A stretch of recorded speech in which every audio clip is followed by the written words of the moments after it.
Hello friends, आज हम एक इंटरेस्टिंग मेडिकल नेग्लिजेंस केस के बारे में बात करेंगे जहां इश्यू रिलेटेड है स्नेक बाइट से। यहां पे डिस्कशन हुआ कि इमरजेंसी में ट्रीटमेंट कैसे होना चाहिए। रिसेंटली नेशनल कमीशन ने 24/4 को इस पे अपना फाइनल डिसीजन लिया है। इनिशियल ये स्टेट काउंसिल महाराष्ट्र का केस है। इन केसेस के थ्रू फ्रेंड्स हम लास्ट में आपको टेक होम मैसेजेस देते हैं, प्लस हम यह बताने की कोशिश करते हैं कि हम कैसे बिहेव कर सकते हैं ताकि हम नेग्लिजेंस के केसेस से बच सकें। कंप्लेनर ने क्या कहा? उसने कहा, लगभग पौने 7 बजे 15/7/2007 को मेरे बच्चे को स्नेक ने काट लिया। जब सांप ने काटा मैं इमीडिएटली नियर बाय हॉस्पिटल के पास पहुंच गया 5 मिनट के अंदर। जो डॉक्टर ऑन ड्यूटी थे उन्होंने मुझे एडवाइस किया कि आप इतना महंगा ट्रीटमेंट अफोर्ड नहीं कर पाओगे, आप गवर्नमेंट हॉस्पिटल ले जाओ। मैंने बहुत रिक्वेस्ट की उन्हें कि मेरे बच्चे का इलाज करो। वो इलाज के लिए तैयार हो गए। उन्होंने एक इंजेक्शन मंगाया जिसकी कीमत 500 थी। मैंने जैसे तैसे वो पैसे इंतज़ाम किए, इंजेक्शन लेके आया, लेकिन इंजेक्शन लाने के बावजूद डॉक्टर साहब ने इलाज चालू नहीं किया। उन्होंने कहा पैसे जमा कराओ। पैसे मैं जमा नहीं करा पाया और अल्टीमेटली मेरा बच्चा लगभग 8:30 बजे एक्सपायर हो गया। तो कहीं ना कहीं ये डॉक्टर की नेग्लिजेंस है और इसने केस फाइल किया कंपनसेशन के लिए। डिफेंस में डॉक्टर्स ने क्या कहा? उन्होंने कहा पेशेंट को हॉस्पिटल में लाने में इन्होंने डिले किया है। सांप के काटने के बाद लगभग 30 मिनट बाद ये हॉस्पिटल लेके आए हैं। जब तक वो लेके आए तब तक न्यूरोलॉजिकल कॉम्प्लिकेशन स्टार्ट हो चुकी थी। जो पीडियाट्रिशियन थे ड्यूटी पे उन्होंने इमीडिएटली इंजेक्शंस और एंटी स्नेक विनोम स्टार्ट कर दिया था और पेशेंट का इलाज टोटली फ्री हुआ है, कोई पैसा नहीं लिया गया। हमने हाई रिस्क कंसेंट लिया था जो सिग्निफाई करता है कि पेशेंट की सेटिस्फेक्शन भी थी और ये सारा treatment free of cost provide किया गया। बाद में इन्होंने कई जगह लिटिगेशन की तो कमेटी एक बैठी जिसमें डीन और मेडिकल कॉलेज के डॉक्टर्स थे। उन्होंने भी कहा कि पूरी केयर पेशेंट को दी गई है और जो ट्रीटमेंट था वो प्रॉपरली पेशेंट का किया गया है।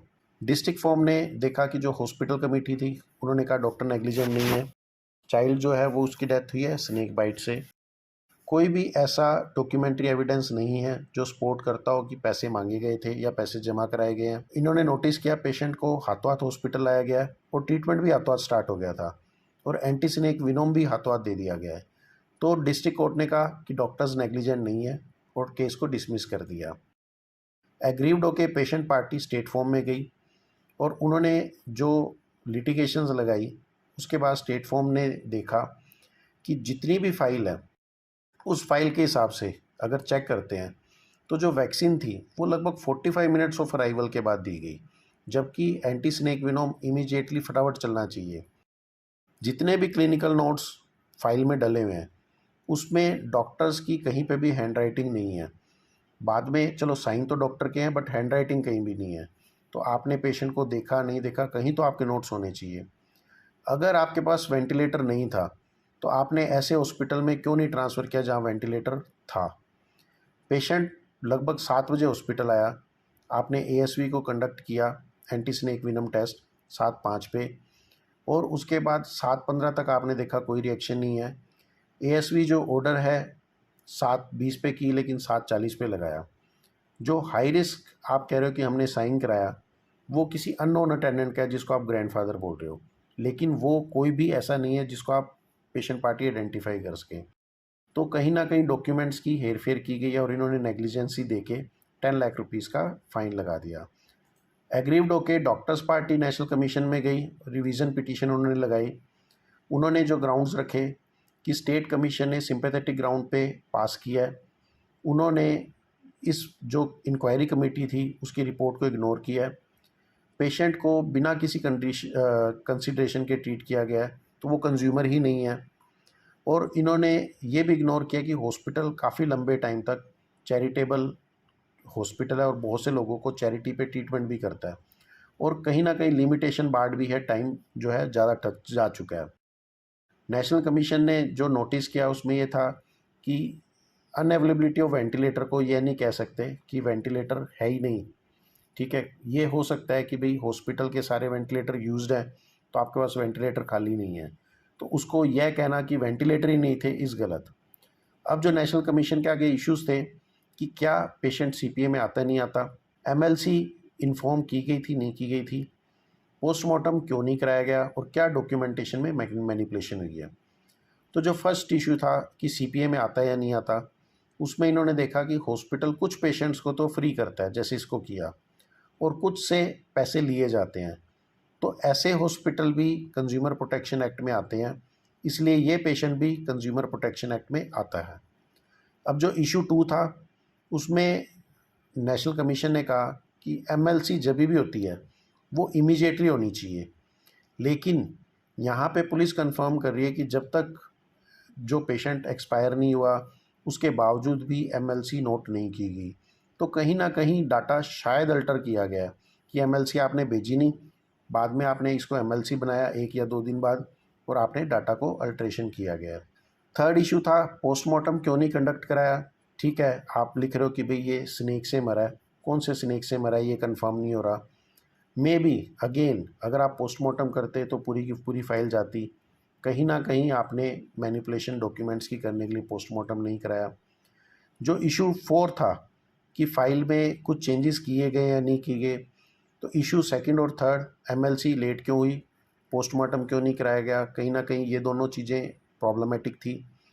दूसरा, फाइल नोट्स में इन्होंने देखा डॉक्टर ऑन ड्यूटी द्वारा कहीं पे भी नोट्स नहीं लिखे हुए। आप फर्स्ट टाइम पेशेंट को देख रहे हो, एटलीस्ट आप नोट्स डालते, तो कहीं ना कहीं इन्हें प्रॉब्लम लगी। उसके अलावा जो एंटी स्नेक विनोम था वो 740 पे डॉक्टर द्वारा ऑर्डर दिया गया कि इसको लगाया जाए, बट नर्सिंग नोट्स में 730 पे ही लगा दिया। तो आपने बिना देखे नर्सिंग कैसे लगा सकती है, तो कहीं ना कहीं डॉक्यूमेंट्स में एरर है। डॉक्यूमेंट्स में एरर है तो कहीं ना कहीं कोर्ट ने माना कि आपने मैनिपुलेशन की है, और इससे इन्होंने निष्कर्ष निकाला कि जो एंटी स्नेक विनोम था 45 मिनट्स बाद दिया गया है। अगर पोस्टमार्टम होता तो शायद सिचुएशन थोड़ी क्लैरिफाई हो जाती। ये देखते हुए इन्होंने प्ली को डिसमिस कर दिया और कंपनसेशन देने के लिए ऑर्डर कर दिया। टेक होम मैसेज की बात करें फ्रेंड्स, डॉक्यूमेंटेशन में जो स्पेशली नर्सिंग नोट्स और डॉक्टर नोट्स हमेशा प्रॉपरली मैच होने चाहिए। बहुत बार नर्सिंग नोट्स में छोटी मोटी एरर्स मिल जाती है जो आपके अगेंस्ट चली जाती है, तो कभी भी आप हमेशा अपनी फ़ाइल को प्रॉपरली चेक करें। नर्सिस को आपके जो हॉस्पिटल की हैं उन्हें समझाएं कि जो नोट्स हैं वो डॉक्टर के हिसाब से मैच होने चाहिए। बहुत बार नर्सिस तो लिख रही है पल्स रेट चल रही है 120, डॉक्टर लिख रहा है पल्स रेट 80 है, तो वहाँ पे मिसमैच बहुत बार होता है। जैसे यहाँ पे नर्सिंग नोट्स में काफ़ी मिसमैच था। एमएलसी जो भी मेडिको लीगल केस है आप इमीडिएटली पुलिस को इन्फॉर्म करें, चाहे वो टेलीफोनिकली हो चाहे वो रिटर्न हो, उसके बाद ही आप पेशेंट का ट्रीटमेंट स्टार्ट करें। अगर आप टेलीफोनिकली भी इन्फॉर्म कर रहे हो तो वो भी वैलिड मानी जाती है। अगर आप डिलेड करते हो और मीनवाइल पेशेंट को कुछ हो जाता है तो कोर्ट उस चीज़ को प्रॉब्लमेटिक मानती है। पोस्टमार्टम कभी भी, अगर पेशेंट कोई मेडिको लीगल केस है तो पोस्टमार्टम इज़ मस्ट। आप कभी भी ये डिसीज़न मत लो कि पोस्टमार्टम ज़रूरी है या नहीं है। आपने पुलिस को इन्फॉर्म कर दिया है, उनको आने दो, लेट द पुलिस डिसाइड कि पोस्टमार्टम कराना है या नहीं कराना। अधिकतर कई बार पेशेंट के अटेंडेंट मना कर देते हैं और हम भी उस टाइम रिक्वेस्ट की टोन में मान लेते हैं कि ठीक है कि पोस्टमार्टम क्या कराने की ज़रूरत है। बाद में यही पेशेंट्स अगर ये लिटिगेशन डालते हैं कि इन्होंने इलाज प्रॉपर नहीं कराया, पोस्टमार्टम नहीं करवाया, तो कहीं ना कहीं कई बार प्रॉब्लम हो सकती है।